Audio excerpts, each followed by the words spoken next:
hold on. Because One Piece Chapter 1177 might finally give us the moment we've been waiting for. The moment when Luffy actually clashes with Emu.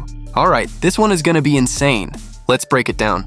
Welcome to Super Synth D Studio, where One Piece spoilers hit different.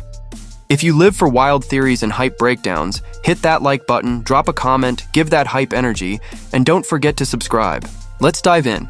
Break week is finally over, and One Piece Chapter 1177 will be released this Sunday. We begin this discussion with a hint that has already been given by the worst gen leaker. According to him, he is extremely excited about One Piece 1177, because his intuition tells him that this chapter is going to be really good. So why would the leaker say something like that? Because the latest issue of Weekly Shonen Jump magazine reveals Emu-Gunkko and Luffy in Gear 5 mode on the cover. So the big question is, does this mean that the battle between Luffy and Gunkko Emu will actually happen in One Piece 1177? A fight that the Nakama have been waiting for a very long time. On top of that, the One Piece editor has already given a preview for One Piece Chapter 1177. It says, "The Straw Hat Pirates launch a counterattack against the Knights of God, but..." Yep.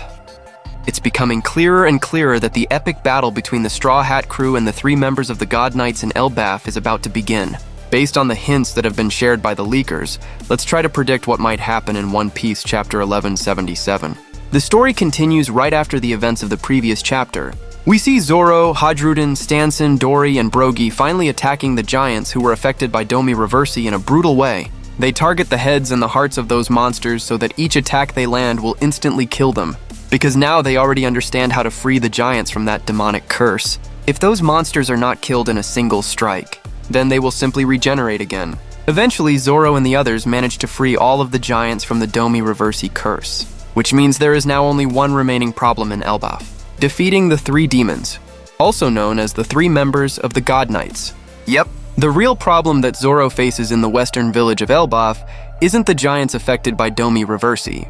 The real problem is Saint Sommers. Even though Sommers previously took a direct hit from Gear 5 Luffy and was even stepped on by Loki, he still hasn't died.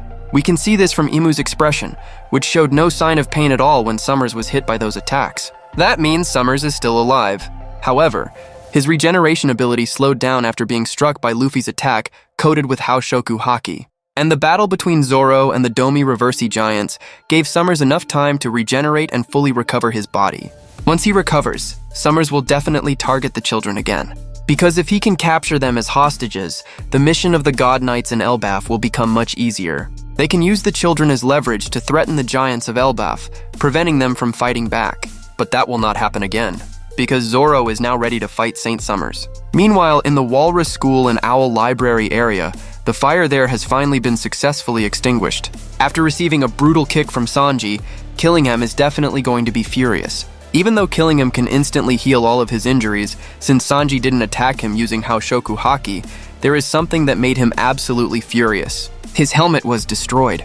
Killingham feels disgusted because he now has to breathe the same air as what he considers lowly insects, humans. Especially since Jinbei, a fishman, is standing right near him. Enraged, Killingham immediately summons more MMA monsters. His goal is to destroy the Owl Library and Walrus School, and also to eliminate the Straw Hat crew. But here's the problem. Out of all the Straw Hats present in that area, none of them possess Haoshoku Haki.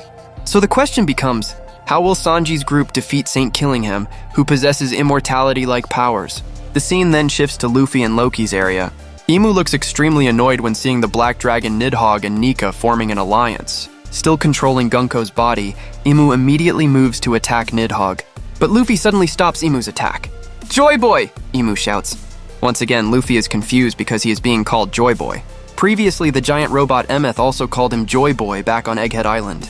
For some reason, Emu always calls characters using names from the past. He called Zebek by the name Davy Jones, and now he calls Luffy Joy Boy. Finally, Luffy faces the most powerful figure in the world. Even though it's not directly Emu's real body, the enemy Luffy is fighting is still the same enemy who defeated Joy Boy, the Nika Devil Fruit user from 800 years ago. But can Luffy really face Gunkko Emu alone? Loki is still busy dealing with the MMA monsters that keep appearing non-stop, which means there is only one person who can help Luffy defeat Gunkko Emu: Brook. Brook might be able to slowly restore Gunkko's memories, and if Gunkko's memories begin to return, then Emu will have difficulty controlling her body. and that will give Luffy the opportunity he needs to defeat Gunkko Emu. So yeah, if these hints are accurate, One Piece.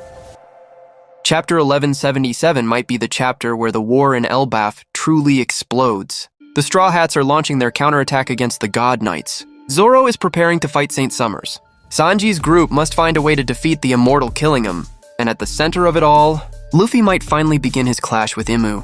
The battle between Nika and the ruler of the world might finally be starting. And honestly, that's a moment the entire One Piece fandom has been waiting for.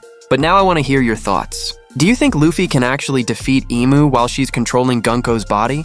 And what role do you think Brook will play in this battle? Drop your theories in the comments below. And if you enjoyed this breakdown, don't forget to like the video, subscribe to Super Synth D Studio, and turn on notifications. Because when the next One Piece spoilers drop, you already know, we'll break it down right here.